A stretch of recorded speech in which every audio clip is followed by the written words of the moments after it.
Olá, internauta, esta é a TV PCI, o programa Conversa de Gente Grande, que recebe nesta tarde o reverendo Luiz Fernando dos Santos, o pastor mestre da Igreja Presbiteriana Central de Itapira. O assunto de hoje, que nós vamos aqui bater um pouco de bola, é sobre a relação da política com a visão cristã. Quer dizer, qual é a visão cristã, a visão da igreja dele, a visão dele como reverendo, sobre os acontecimentos políticos, sobre as eleições, enfim, acompanhe que vai ser um papo muito gostoso, principalmente para quem gosta de política. Boa tarde, reverendo, tudo bem? Tudo bem, boa tarde, é uma alegria mais uma vez voltar aqui a esta emissora para trocar figurinhas, bater papo e aprofundar assim, não só a nossa amizade, mas também a troca de conhecimento e informações. Ah, perfeito. Eu queria lembrar que nessa eleição a Igreja Presbiteriana Central de Itapira e o reverendo, foi aberto, né, para a comunidade 2 eventos. Um foi patrocinado pela APUESP, que discutiu a educação do município, onde os candidatos a prefeito foram convidados, e também houve uma ação da rede social de Itapira, que acabou solicitando espaço para também fazer algo em busca de comprometimento dos candidatos a prefeito com o trabalho que a rede realiza em nossa cidade. Evidentemente, nem o reverendo, nem a igreja teve qualquer participação na organização dessas ações, mas cederam um espaço que a gente sabe que muitas vezes as instituições, se elas é igrejas ou qualquer outra, acabam tendo uma preocupação em oferecer esse espaço dentro da temperatura política que reina em nossa cidade. Então, diríamos que até foi um ato de bravura, né, reverendo, dentro da situação que se encontrava a eleição. Mas, felizmente, tudo ocorreu bem, dentro do planejado. Aliás, os organizadores caminhavam para que tudo corresse bem também, e os candidatos que se comportaram muito bem nessa eleição, diga-se de passagem. Mas nós vamos aqui começar o nosso bate-papo de hoje. Eu vou entrar num assunto, reverendo, que eu gostaria de pegar a sua opinião, porque eu vejo assim, né? Nós temos um grupo de igrejas, né, que elas se apartam completamente da política. Política não é com elas renegam essa atividade humana. Outras igrejas se envolvem de corpo e alma, inclusive indicando candidatos, apoiando abertamente os candidatos, fazendo oposição violenta contra os outros candidatos, ou seja, igrejas que realmente acabam atuando até como se fosse um partido político. E existem as igrejas que toma uma postura diferente. Ela busca orientar os fiéis para que eles façam a melhor escolha. Pelo que a gente tem acompanhado, pelos seus artigos, a gente percebe que existe uma preocupação sua e da sua igreja de orientar os fiéis, né, os seguidores, a melhor escolha política, né? Eu queria então que o senhor tentasse buscar aqui alguns pontos de avaliação da nossa eleição de Itapira, como é que o senhor viu essa eleição, e também como é que o senhor viu a eleição no país como um todo. Bom, a eleição em Itapira, ela foi reflexo local do que foram as eleições em todo o país. Ao mesmo tempo que houve a busca pelo novo, por um novo discurso, uma nova figura, ao mesmo tempo houve uma grande exaustão ou um exaurimento com certas figuras públicas e com certos discursos. Itapira não ficou muito atrás disso. As mais recentes pesquisas e os mais recentes estudos dizem que hoje em dia o povo deseja alguém que atue na política, mas não se pareça com um político.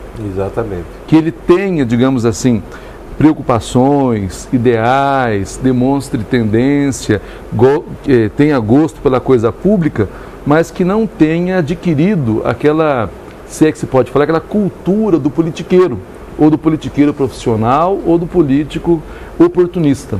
Então esse deslocamento entre a figura do político de carreira, do político que faz política por política, mas daquele homem que quer agir com os instrumentos da política em prol do bem comum, mas se mantém uma pessoa da sociedade normal, alguém com quem se pode se relacionar sem ser necessariamente pelos canais de poder, mas pela amizade, pelo companheirismo, ou até mesmo por demonstrar ser um cidadão responsável e ético. Estas figuras, por incrível que pareça, ainda que coladas a situações ou a personagens que não lhe favorecessem tanto, ainda se sobressaíram. O caso mais emblemático no Brasil, neste momento, é o Haddad de São Paulo. Não obstante, o mensalão, o que se pensa das personagens ali envolvidas, do fato de ele pertencer historicamente a este partido que, neste momento, tem uma página triste, e de todo o discurso que possa parecer arrogante, pedante por parte dos já condenados, ainda assim o Haddad conseguiu passar a impressão para o eleitorado de 3 coisas positivas. Primeiro, uma figura nova. Alguém que, embora estivesse até dentro da máquina, ele não foi afetado pelos crimes ou pelas artimanhas daquele grupo detentor do poder, com um projeto maluco de poder, mais do que de governo. Segundo, ele preferiu uma campanha propositiva. Ao invés de trocar farpas, ele quis trocar ideias. E ao invés de comparar partidos, ele quis comparar propostas de governo. Isso me pareceu que o povo entendeu. Por último, o Haddad resolveu não entrar naquilo que é um pouco artificial pelos meios de comunicação, de querer forçosamente elevar o nível da campanha municipal lá com preocupações para 2014. Absolutamente. O eleitorado desta vez quis saber da sua rua esburacada, do saneamento básico, se tratando de São Paulo, da mobilidade, do trânsito, essas coisas todas. O Haddad pensou muito bem isso, trouxe as discussões para aquelas preocupações mais urgentes e mais prementes. Em tratando-se de Itapira, eu tenho a impressão que os outros candidatos, sem querer condenar, sem querer fazer nenhum tipo de juízo, sem querer tacar pedra, chutar cachorro morto, é muito fácil. Mas houve um erro, talvez de estratégia e talvez um erro de metodologia. Mas aqui em Itapira, as coisas precisavam ser discutidas mesmo no âmbito dos nossos problemas locais, das nossas lacunas, sem pensar muito no ontem, no passado, no que aconteceu nos últimos anos, nos equívocos de outrora. Ainda que alguns atores e personagens estivessem aí, o fato é que o hoje era importante. Pensou hoje. E apareceu a figura de alguém que, de alguma maneira, não veio do mundo político. Essa também é uma outra nota dominante, né? O Celso Russomano, durante um tempo, né, ele foi apresentado como o candidato que parecia ser mais ideal, porque era o menos colado com a figura do político e do mundo político, né? Se lembravam dele mais das mídias. Ganhou lá no centro-oeste do Brasil, estourado, também alguém que não era político de carreira, também veio da comunicação, veio do mundo do entretenimento, da informação, e aí com novas ideias, né, o povo entendeu, olha, talvez o novo passe por aí. Talvez Itapira tenha acontecido a mesma coisa. O prefeito eleito talvez não fosse alguém de uma militância política muito identificada ou de uma matiz muito profunda, mas a sua presença nos clubes de serviço, na própria rede social, no CEPIM, na Câmara de Associação aí comercial, né? Tudo isso demonstrou que é alguém que se preocupou sempre com a coletividade, né? E isso tem mais força hoje em dia do que ideologias e discursos. Certo. Alguém que demonstra ter feito sem ter ganhado coisa alguma em troca para fazê-lo, hoje em dia demonstra mais credibilidade do que quem fez projetando carreira, querendo escaladas sociais ou buscando poder de alguma forma. Tenho a impressão que essa questão do novo, do descolamento com a política como uma cultura, pura e simplesmente, não só em Itapira, mas no Brasil, foi a bola da vez. Evidentemente que existem as exceções, né, como o PSB, né, que são apadrinhamentos políticos com projetos de poder futuro, o próprio Aécio Neves, mas eu penso que Itapira tem essa nota positiva. Primeiro, né, de fato, né, um novo, né, alguém que não foi testado ainda e tem boas ideias. Segundo, o nível em que se manteve a nossa campanha. Se nós não podemos dizer que foi de altíssimo nível de ideias e de um conteúdo primoroso, porque na verdade nunca o é, né? Certo, é claro. Nunca o é, mas pelo menos o respeito, a boa convivência, saber que o embate tem que ser mais de ideias do que de pessoas, a não troca de farpas muito assintosas, e aquelas acusações são mais erros de formação e de informação e mais oportunismo do que necessariamente revela o caráter das pessoas. Eu não sei se o senhor concorda com isso. Eu particularmente, eu separo aquilo que muita gente vê como ação política, principalmente a politicagem, né, os problemas que normalmente a gente atribui aos políticos. Eu realmente não coloco isso como político, né? Eu prefiro, ainda dou à política, à atividade política, um status mais elevado. E a sensação que eu tenho, né, é que, na verdade, quando alguém é eleito, ele é eleito porque ele consegue, de alguma maneira, passar esse sangue político.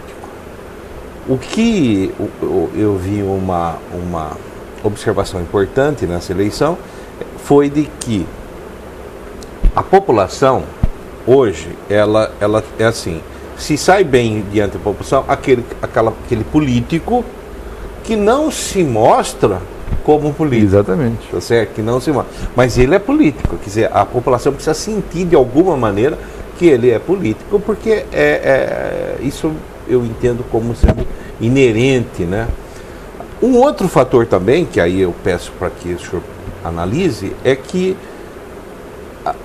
parece que está ocorrendo, na verdade, um novo ciclo, quer dizer, uma nova geração, né? Até porque os políticos, na hora que pegam a rapadura, não quer largar mais, então eles permanecem muito tempo no processo.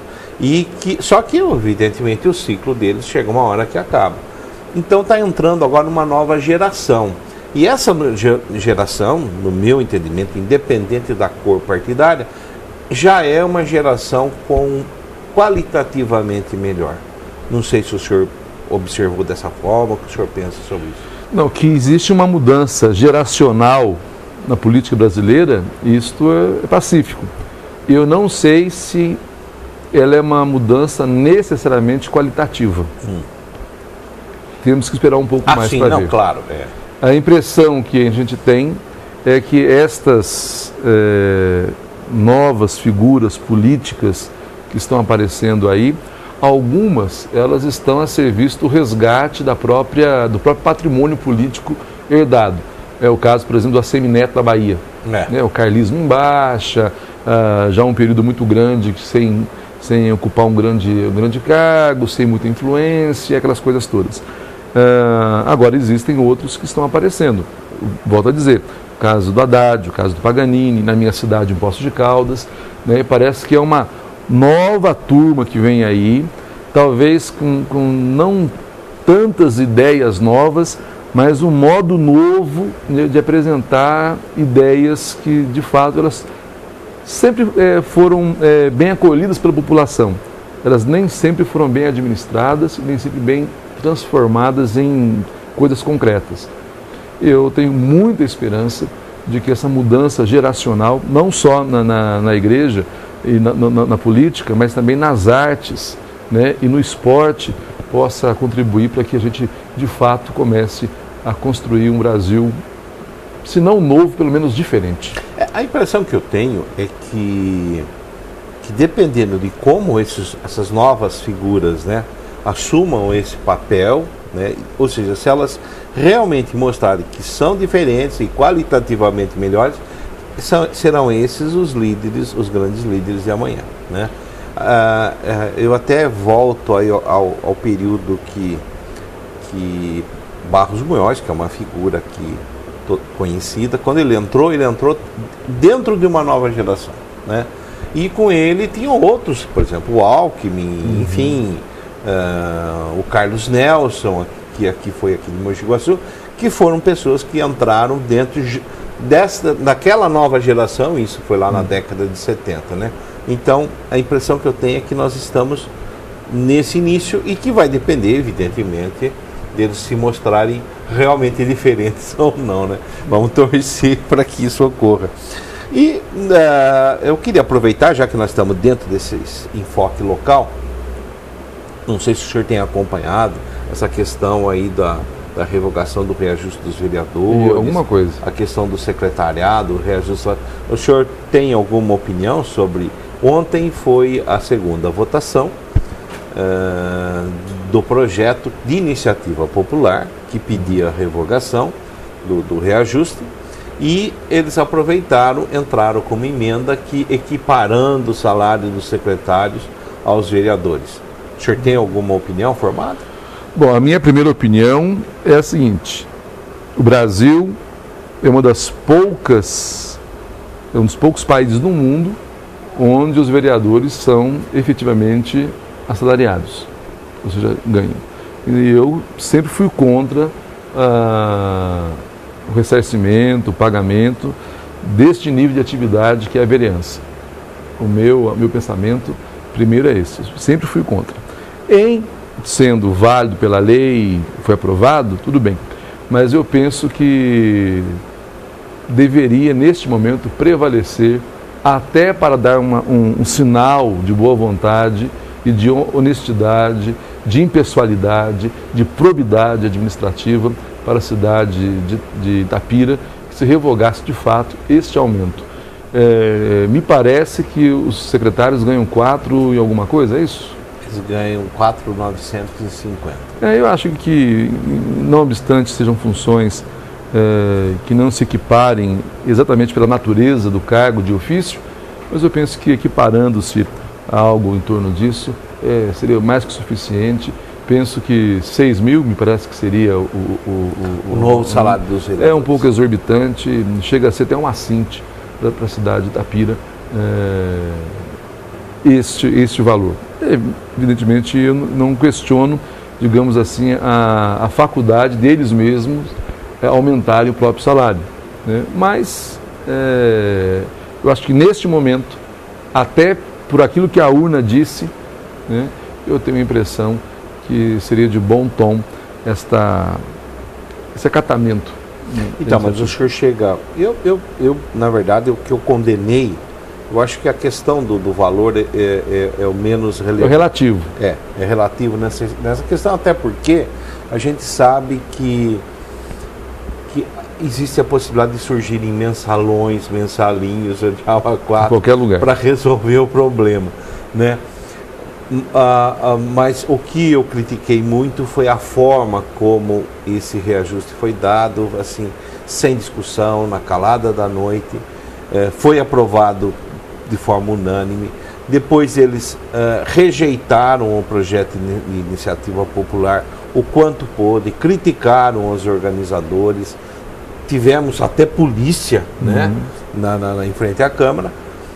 E depois que passou a eleição, é que alguns vereadores que não retornaram, aí acharam que o projeto estava correto. Aí que eu disse, está faltando impessoalidade, o que nos leva a achar que falta probidade, uma série de coisas. Porque, de fato, um projeto dessa natureza deveria primeiro ser articulado, aberto, transparente. Claro. Segundo, a iniciativa popular deveria ser não só respeitada e ouvida, mas chamada para discussão, Claro. para o diálogo, sem nenhum tipo de acusação, se este é daquele partido, ou se vai sair candidato, ou tudo mais. Não. E sem também um discurso que eu ouvi, que eu achei assim um dos mais infundados. Não, muitos de nós estamos pensando no aumento, não para nós, mas para os que virão, mas não, absolutamente, não quer dizer, isso não tem sentido. Bom, que não era esse o discurso. Exatamente, que não era esse o discurso. Então eu penso que de fato houve má gestão, né, e má administração desta situação. Mas eu penso que a equiparação dos salários seria bastante razoável. Perfeito. Nós vamos fazer agora um pequeno intervalo. Daqui a pouco nós voltamos.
Ok, voltamos aqui com a nossa conversa de gente grande desta tarde de quarta-feira, 31 de outubro de 2012.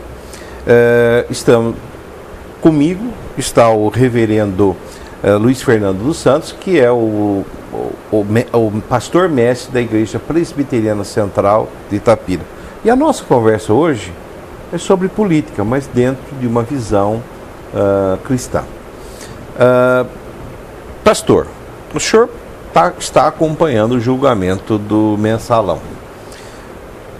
Quais são as consequências que o senhor está conseguindo, dentro da sua visão, dentro do seu conhecimento, que o senhor está vislumbrando para esse nosso pobre país tão judiado pela corrupção? Confesso que ainda estou um pouco temeroso. Primeiro, porque ficou patente que neste primeiro momento o mensalão teve pouquíssimo peso, incidiu muito pouco sobre os resultados das eleições.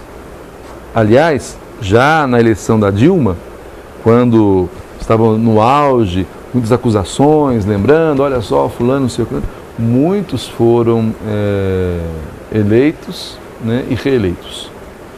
Eu penso que, na prática, assim, para a vida do povão, para o nosso dia a dia, eu, infelizmente, penso que pode ser que nós não vejamos resultados muito práticos, não. O povo ainda não colou uma coisa a outra. Talvez mais no campo jurídico.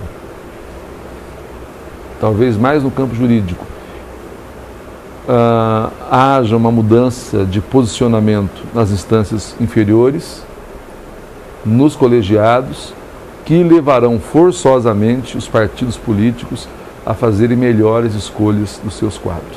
Talvez nisso. Não acredito muito mais do que isso, não. Mas o senhor não diria, porque até algum tempo atrás, até pelo sucesso do governo Lula, e que a Dilma, de certa forma, ela está, além de ela trazer uma outra visão, né, uma visão inclusive diferente do Lula, mas ela está conseguindo manter o país nos trilhos, vamos dizer assim, pelo menos do ponto de vista econômico, né? E existia, dada a popularidade do Lula, e que a Dilma também tem mantido uma alta popularidade, a possibilidade de formação de um partido único, ou seja, teríamos aqui o nosso PRI, né? Como teve no México durante anos, né?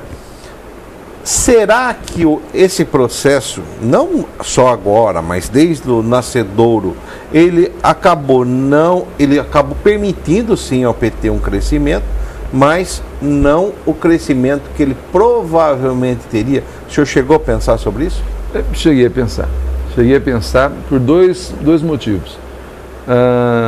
Há uns 8 ou 10 anos atrás, quando o PT ganhou a prefeitura de Poços de Caldas, alguns amigos militantes do partido, uma vez conversando, numa roda de filosofia, e eles diziam que agora nós, com as prefeituras mais importantes do Brasil, ganhando mais alguns estados e tendo a presidência, nós queremos um projeto de poder para 20 anos. Exatamente. E nós temos que usar todo o recurso à nossa disposição para que isso dê certo. E eu tenho a impressão que o mensalão era um dos caminhos. Eu não tenho a menor dúvida disso. Dos caminhos. Né? Você falou do PRI, eu lembrei do Partido Comunista Soviético, por exemplo. Sim, também. Né? Que funcionou exatamente na base de compra, de troca de bens, de favores e de muito dinheiro, né? Eu tenho a impressão que talvez essa seja a grande benesse desse julgamento, né? Talvez colocando o PT no seu devido lugar e dando um pouco de sobrevida e de fôlego a outros partidos. O grande problema nosso é que o PT ainda é o partido melhor organizado, melhor articulado, e que tem ideias e projetos e programas para si mesmo mais bem definidos. O PSD, como já disse o seu fundador, ele não tem ideologia. Então, ele se funde, se amolda como a água, o líquido, de acordo com o recipiente, ele toma forma. O PMDB é isso mesmo aí, fisiológico o tempo todo, a vida toda. O PSDB, não sabe o que fala. Se perdeu. Né? Se perdeu.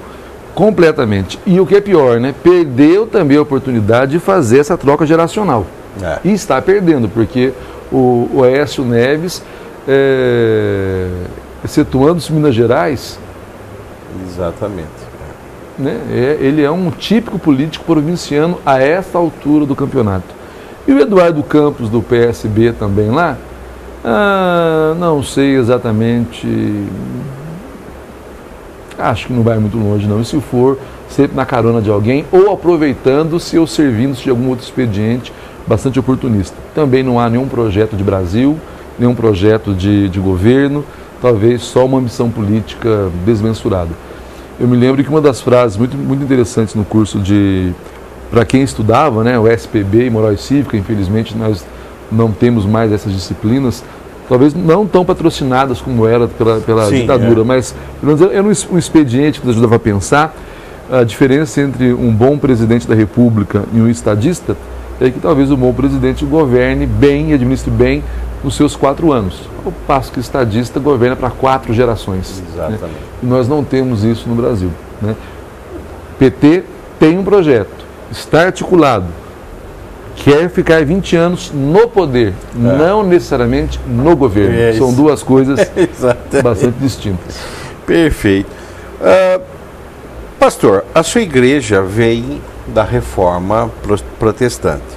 Eu diria que esse movimento que ocorreu lá no século, o ápice, né, foi no século XVI, poderia ser considerado o grande ato oposicionista à situação, né, que vigorava na época, que era o domínio da Igreja Católica a partir de Roma. Eu gostaria que o senhor nos fizesse aqui uma relação desse papel oposicionista, né, que a sua igreja acabou fazendo em parte desse processo, e os partidos de oposição, se é que existem, que estão aos governos constituídos. Muito bem. A gente tem que entender uma coisa. A reforma, eclodida em 1517, na verdade ela é gestada a partir do século X. No século X, no dia 25 de dezembro, sobe ao trono da Alemanha, né, Carlos Martelo. E ali existe um casamento entre igreja e o palácio, entre o trono e o altar, como nunca antes visto no cristianismo. Nem Constantino, Galiano e os que vieram depois deles conseguiram fazer um casamento tão perfeito entre o trono e o altar. De sorte que a expressão muito famosa é: assim como a lua recebe a luz do sol, né, e não tem brilho próprio, mas ela preside as trevas, né, e ilumina a noite, assim é o trono, que não tendo luz própria, recebe a sua luz do Papa e da Igreja, né, para poder iluminar o poder temporal. Só que, com o passar do tempo, a ambição de Roma ficou desmedida, né? E aí entraram os bispos e abades comendatários, que eram famílias importantes, que compravam os títulos de abade ou os títulos de bispos, de cardeais. Nós temos cardeais com 9, 8, 7, 8, 6 anos na igreja, bispos com 11, 12 anos. Por quê? Porque os cardeais e os bispos, como os abades comendatários, eram verdadeiros senhores feudais. Eles recolhiam as rendas das granjas e dos feudos, né, e de toda a produção, e tudo ficava para eles, e eles cediam uma parte muito módica, de quase de subsistência, para a plebe, né? E isso não só enriquecia e fortalecia cada vez mais a igreja. Aliás, tem uma série da HBO muito boa, os Borgias, passando nos canais assinados, que valeria a pena fazer uma leitura de como era os séculos XIV, XV e XVI. Bom, quando chega o século XVI, não só existe uma virada eclesiológica, religiosa, um descontentamento religioso e cristão, mas nós estamos tendo também uma nova curva cultural. A redescoberta dos clássicos com o Renascimento e já o surgimento ainda incipiente, mas vigoroso, do Iluminismo, que faz com que nem todo discurso e nem toda autoridade é aceita pacificamente. E Martinho Lutero se levanta neste momento, né, para protestar contra os desmandos da igreja. Não só contra as vendas de indulgência do John Tetzel, mas também com toda sorte de desmando dos políticos, dos reis, dos protetores, dos homens que detinham poder e tudo mais. Neste momento, né, Martinho Lutero até exerce um papel um pouco menor nesse sentido, mas João Calvino, em Genebra, talvez se levante como o grande contestador, né, o grande oposicionista. E João Calvino tem assim algumas virtudes. Primeiro, ele não perde tempo com discussões polêmicas e sutis e de veleidades filosóficas. Ele vai no cerne do problema, o mau uso do poder. Segundo, o mau uso da coisa pública e do dinheiro. E o terceiro, o abandono da população na mendicância, na ignorância e na miséria. Posto isso, toda reforma protestante ela tem 3 grandes caminhos, né? Ela reforma a igreja e seu governo, ela reforma a cabeça e o coração do homem, chamando atenção para a responsabilidade social, isso no campo da política, e reforma o próprio homem comum para não ser dependente de maneira nenhuma, nem da igreja e nem do governo, mas que este seja agora sujeito, protagonista da sua própria história por meio do trabalho e da formação acadêmica. Então a reforma protestante, ela é ao mesmo tempo refundação da sociedade civil ocidental e ao mesmo tempo ela ensina o caminho do protesto e da oposição. Nós não somos contra as pessoas, nem contra o status quo e nem queremos o poder em nossas mãos. O poder nem precisa estar conosco, mas nós precisamos ser ouvidos e precisamos chamar a discussão, jogar barro nos olhos, convencer de que as coisas não estão bem só porque alguém pensa que está bem. Mudando para os partidos políticos, que é uma outra natureza, a gente precisa pensar também o que a reforma protestante pensa da política. Os protestantes sempre acharam que a política, depois do pastorado, é a forma mais nobre de servir a Deus e ao homem. Exatamente. Então, depois do ministério pastoral, se há uma ambição que o homem devia ter, é a ambição política. Sim. Esta é a visão da reforma protestante. E mais, a reforma protestante também descobriu uma coisa tremenda ao ler as Escrituras, que Deus estabeleceu tanto os pastores como os políticos para cuidarem do mesmo povo.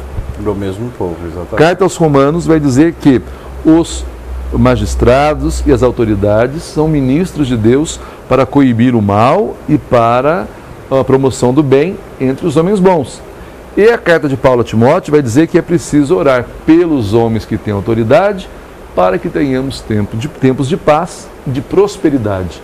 Então ninguém espera prosperidade, tempo de paz, pura e simplesmente da religião e do púlpito, mas, sobretudo, dos homens investidos em autoridade e poder civis. Então, para nós protestantes, a política é coisa séria, no sentido de que nós entendemos que a política, mesmo que ele ideologicamente negue isso, em sua natureza, ela serve a Deus e serve os homens. Ela serve a Deus enquanto serve bem os homens. Ela não servirá a Deus se ela não servir a bem os homens. E, independentemente em que crê o homem que será servido. Basta que seja homem, basta que tenha necessidade, basta que clame, basta que esteja aí. Então essa é a nossa visão. Então nós pensamos que, como protestante que somos, o nome já diz isso, né? Nosso protesto não é simplesmente uma pirraça, um bater de pés e o discordar. O protestantismo foi desde a sua origem absoluta e tremendamente propositivo. Apontava as falhas e indicava caminhos melhores. Apontava os erros e indicava caminhos mais sóbrios. Apontava os desmandos e apontava o caminho da sobriedade. Esse foi o mote da reforma protestante. Tanto é que hoje, como você disse no início, nós temos 3 grupos de igrejas. Umas que tem até partidos políticos, o PRB, por exemplo, né, que está nas mãos da Universal. Nós temos o grupo dos Amish, dos Menonitas, Testemunhas de Jeová, que não se envolvem em política de maneira nenhuma. E nós temos aquelas igrejas que se alinham mais naquilo que nós chamamos hoje de missão integral, né, que preferem exercer um papel mais didático, mais pedagógico, mais ensinador, mais iluminador, sem abrir mão do fato de querer discutir também propostas políticas, mas sem querer envolver-se politicamente no que tange a partidos ou a cargos eletivos. Muito bem. No início da Reforma Protestante, houve um grupo chamado os Anabatistas, que esses também, sim, e os Quakers mais tarde, que simplesmente abriram mão de qualquer participação na vida pública, fizeram suas colônias agrícolas, se refugiaram do mundo, na iminência da volta de Cristo, e abriram mão de participar das decisões que diziam respeito a todos, inclusive a eles também. Eles abdicaram de um direito, né, sem respaldo bíblico e sem respaldo razoável. os reformadores protestantes taxaram-nos de hereges não porque desconheciam a Bíblia, ou porque negassem a divindade de Deus ou as verdades sobre Jesus. Os reformadores os trataram como hereges porque abriram mão da sua responsabilidade social, porque abriram mão de contribuir para a construção de uma sociedade mais justa, mais equânime, mais ética. Eram hereges não porque não tinham fé, eram hereges porque não transformaram aquela fé em coisa útil para a sociedade. Então nós pensamos a mesma coisa hoje a respeito das igrejas. Mutatis mutandis, para os partidos, se há oposição no Brasil, eu penso, como eu disse aqui fora do ar, que exista sim oposição, talvez nas cidades, localmente, né? Aqui em Itapira, numa outra cidade, outra qualquer, mas infelizmente a impressão que eu tenho que se existe oposição no Brasil, essa oposição é burra, em alguns momentos desonesta, em outros tantos vazia ideologicamente e na maioria das vezes desarticulada e desarraigada da realidade. Qual que seria o papel do partido político? O primeiro papel do partido político, a meu ver, é aquele clássico, né? É o fiscalizador. Exigir transparência e fiscalizar. O segundo é de validar o projeto que está sendo implantado. Validar. Ou seja, validar significa usar de métodos, de medidas, de estratégias para ver se o alcance daquelas obras de fato atinge os fins propostos, ou se não é mais uma exorbitância ou mais uma bizarrice, né, do poder vigente. E por último, né, em achando o que criticar e o que apontar como erro, depois de fiscalizar, propor. Propor. Aliás, quando que a oposição é desonesta?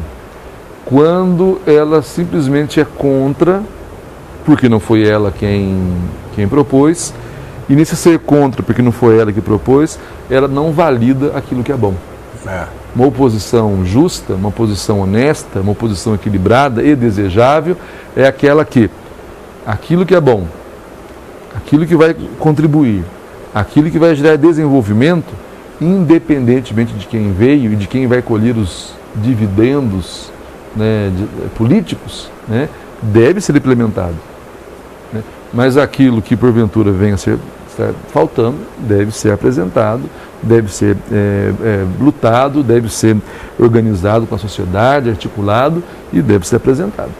Bom, eu vou fazer 3 perguntinhas ligadas a esse assunto. Eu vou pedir uma resposta bem rápida, porque o nosso tempo já está estourado. E eu tenho a última aqui, que é importante. Primeiro, o senhor, a gente percebe que a política ela sofre oscilações em função da economia. Ou seja, a economia acaba pautando o processo político. O senhor diria que, do ponto de vista da religião, a economia, a situação econômica do povo também acaba influenciando o processo, né, a caminhada das religiões? Sim, eu vou dizer por quê. A religião sempre ela em alguns sentidos, no seu espectro mais negativo e mais odioso, camaleônica. A religião sabe explorar tanto a miséria como a abundância. Na miséria, ela explora a condição aviltante, degradante, né, com propostas de milagres mirabolantes e com adesões assim para o mundo mágico e mítico, para soluções do aqui e agora. Na abundância, né, ela propõe barganhas e trocas, né, para que esse status quo, para que esse estabelecimento religioso, para que a pessoa perceba que aquela bênção poderia ser maior, deveria ser maior. Se não é, o problema não é do governo ou do seu trabalho, da sua falta de fé e não sei o quê. O que é lastimável isso, porque nós vemos 2 tipos de matizes muito fortes no Brasil, né? Aquelas que fazem do seu púlpito um balcão de negócios, que fazem da sua religião uma verdadeira pirâmide, ou um fundo de investimentos, ou uma coisa desse nível, e aquelas outras que exploram a miséria, também oferecendo elixires de curas e de bênçãos e tudo mais.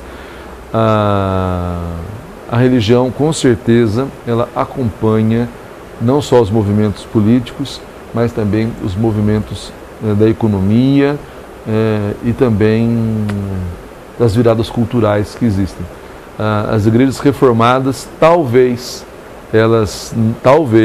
não digo que não aconteça, talvez elas não sejam tão influenciadas devido ao lastro do seu capital teológico e cultural, de permanecer, ainda que muitas vezes isoladamente, com o discurso dissonante dos seus coiguais. Isso acontece, por exemplo, conosco na Igreja Presbiteriana Central de Itapira. Nós sequer fomos convidados para a marcha para Jesus. Até por saber que se fôssemos, não iríamos. Certo. Entendeu? Quando os candidatos a prefeito ou a vereador quiseram encontros com a nossa liderança ou com a nossa igreja, isso não aconteceu. E quando um candidato foi encontrar-se com o conselho de pastores, nós também nos fizemos ausentes,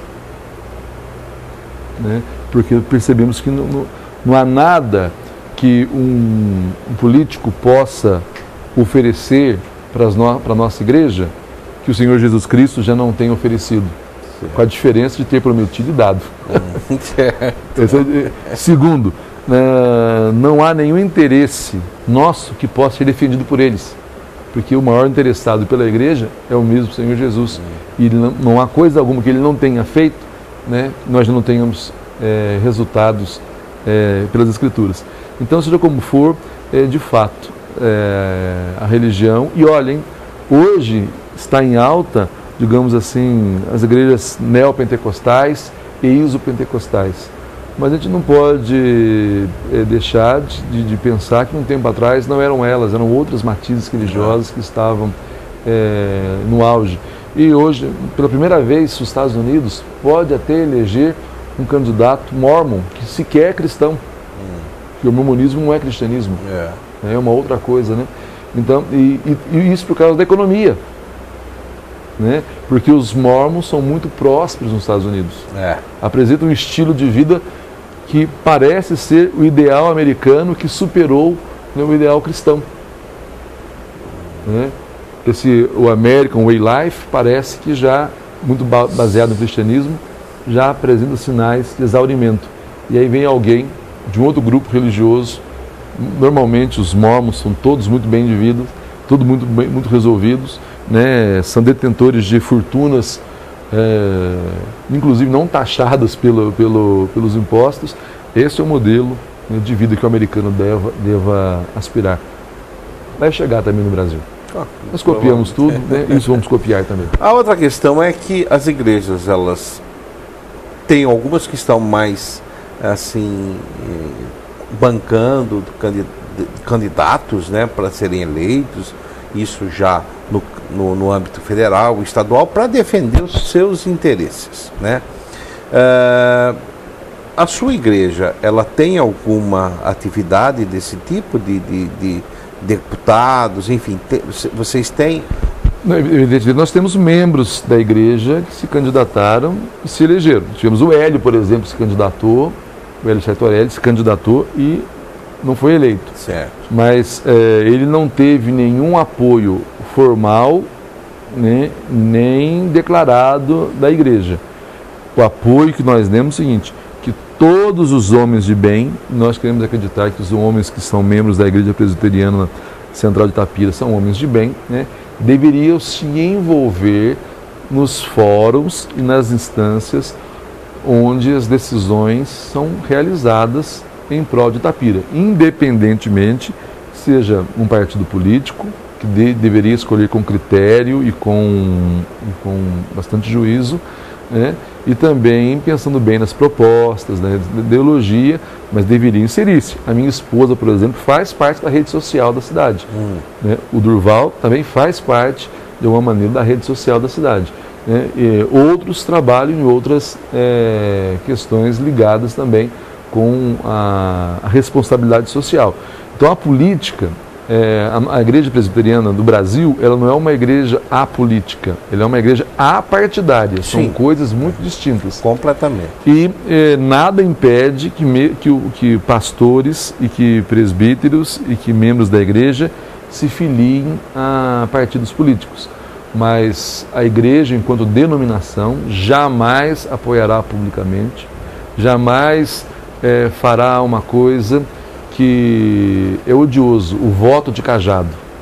O voto de cajado é muito pior do que o voto de cabresto.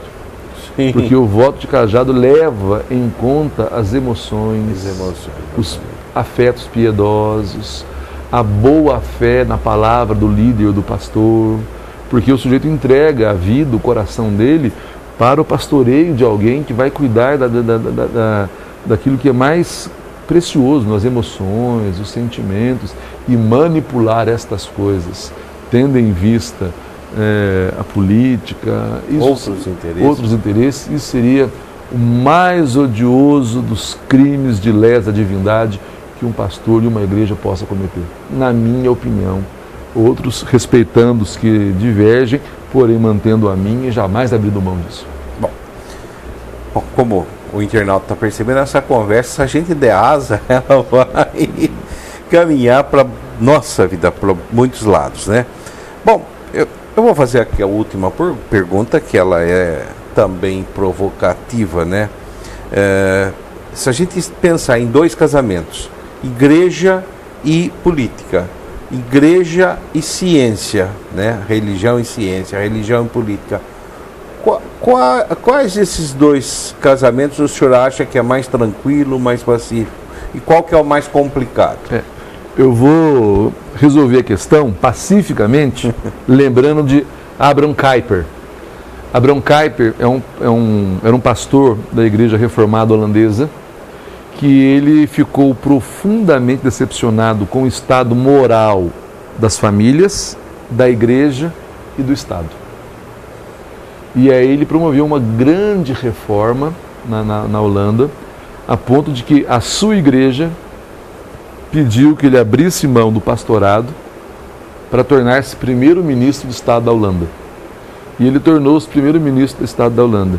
E ele tinha um corte filosófico, mais tarde desenvolvido por Herman Dooyeweerd e Cornelis Van Til, que são dois pensadores protestantes, todos os dois holandeses. Van Til morava nos Estados Unidos, que fala da soberaneidade de esferas. O que significa isso?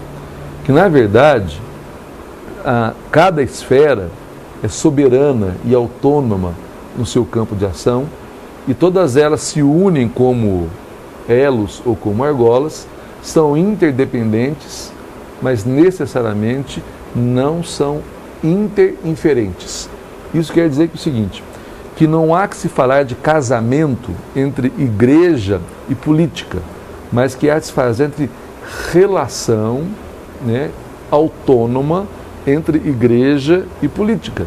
São autônomas, mas existe uma relação. Por quê? Porque a igreja cuida daquela área em que a política não pode entrar e não deve entrar. E faz o seu papel. Não fazendo-o, ela deixa de ser igreja. Porém, o Estado ou a política cuida daquelas áreas, daquele povo no seu Estado, que mesmo sendo igreja, precisa do seu respaldo e da sua atenção. Então não se fala não deveríamos nunca falar de casamento, mas falar de relações autônomas, ou seja, aquilo que a igreja pode e deve por si mesmo, o Estado não deve interferir. Aquilo que o Estado deve e faz por sua própria natureza, a igreja também não deve interferir. Entretanto, a igreja pode ajudar a iluminar a ética dos atores políticos, tanto quanto o Estado deva garantir de que na igreja não exista coisa alguma que ponha a perder os seus melhores elementos ou prejudique a paz do Estado. Quando se fala de ciência, tampouco se fala de casamento. Por quê? Na verdade, elevado em enésima potência o pensamento e exacerbando a ideia o máximo possível, ambos trabalham com critérios de fé. Ambos acreditam em coisas que têm explicação até certo ponto. Talvez aquelas da religião, o seu limite desça para níveis menores, né? Porque existe aí a questão do sobrenatural e da fé. Mas há um momento para a ciência também que as explicações cessam. Sim, claro. Que elas também terminam. Dali para frente são hipóteses, teses, quando não apenas medíocre especulação. O que nós pontuamos como protestantes, como reformados, é que também não existe tensão entre fé e razão, fé e ciência. Porque nós não falamos das mesmas coisas. Sim. O nosso objeto de conhecimento, de perseguição, não são os mesmos. E também nós não usamos os mesmos métodos. Portanto, é possível que um cientista seja cristão. Um cientista, aliás, na verdade, os mais renomados e mais graduados cientistas de todos os tempos acreditavam na Bíblia. Poderiam não acreditar do mesmo jeito que o pastor expõe do púlpito, mas acreditavam ser a palavra de Deus, né? Acreditavam ser Deus o Criador do homem, acreditavam na imortalidade da alma, acreditavam numa vida depois dessas, né? Eu poderia elencar um número enorme de cientistas que talvez você se surpreendesse. O Dawkins, que fala sobre o delírio de Deus e tudo mais, e alguém que não tem crédito na comunidade científica, nunca teve. Ele tem muito crédito literário, ele vende muito, certo, mas não tem crédito acadêmico. Absolutamente. Mas o John MacArthur Jr., né, que de Harvard, tem crédito acadêmico. Ou John Hopkins da Massachusetts, que é uma universidade, a primeira no mundo todo, né, é um cristão devoto e piedoso, né, e é um cientista brilhante. Quer dizer, fé e ciência não são coisas que se contradizem. Mas às vezes ocorrem algumas pessoas que se utilizam de alguns avanços da ciência para contestar alguns... Aliás, até onde eu sei, quanto mais a ciência avançou, mais perto de Deus ela chegou. Há quem diga isso, né? Quanto mais ela avançou, mais perto de Deus ela chegou. Quando cessou, em definitivo, as explicações através das leis da física, da química e de outras ciências afins, sobrou uma única pergunta: quem fez estas leis? Porque eu poderia acabar essa conversa sobre a ciência com aquele clássico e prosaico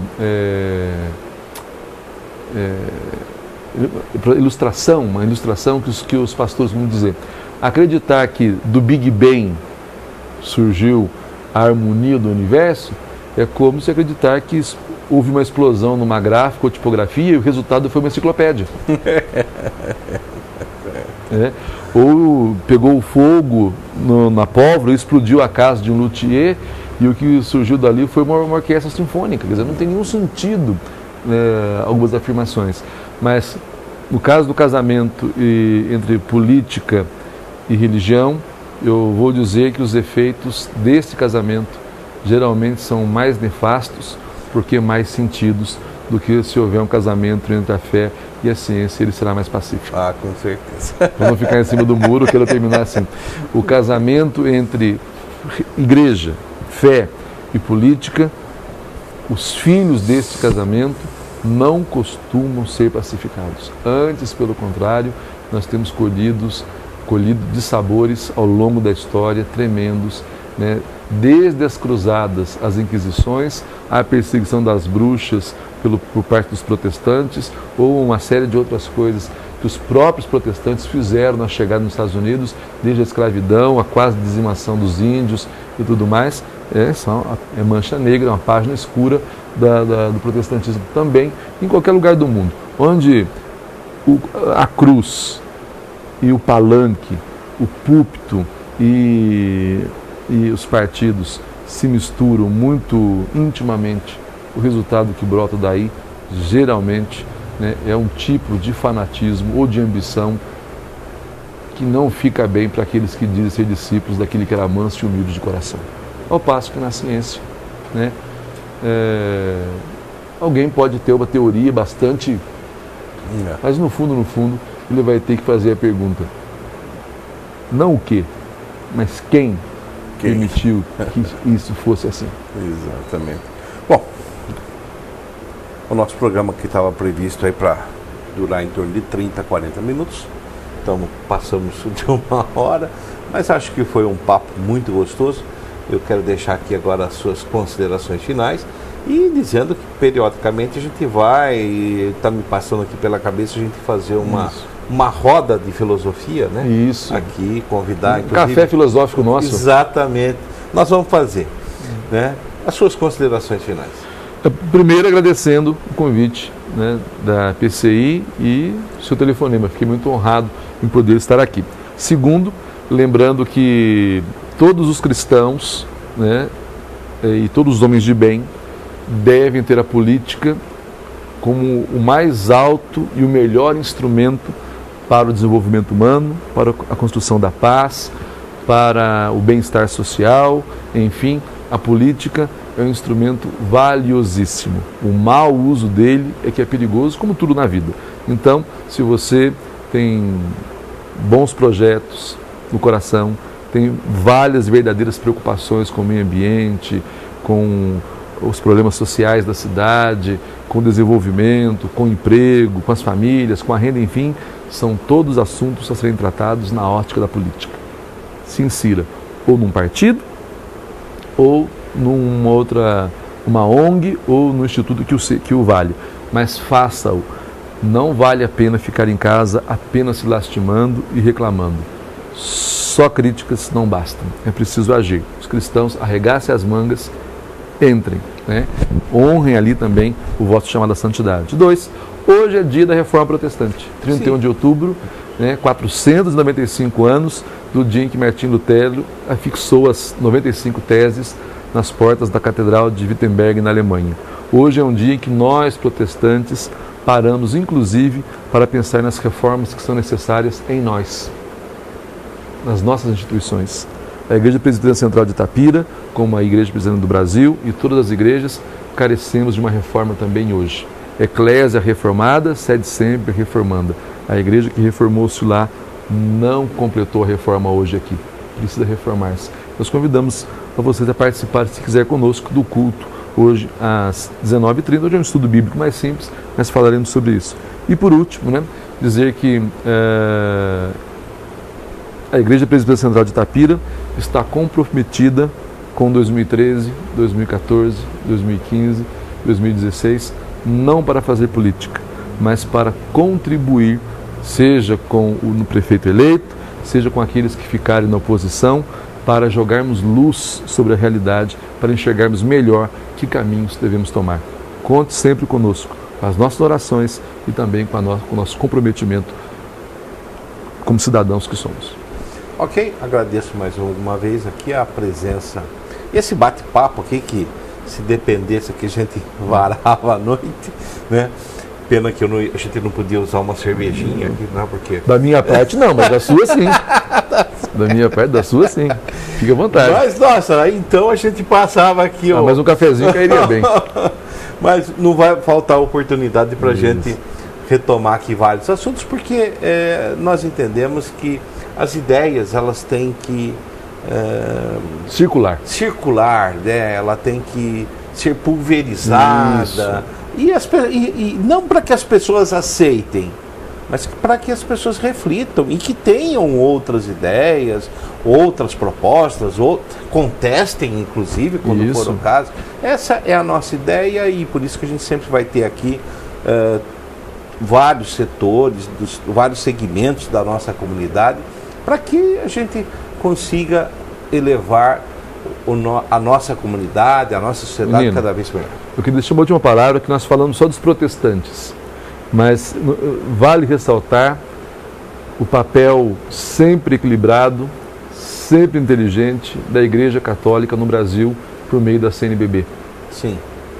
Lembrando que a lei da ficha limpa é uma lei também de iniciativa da CNBB, da Conferência Nacional dos Bispos do Brasil.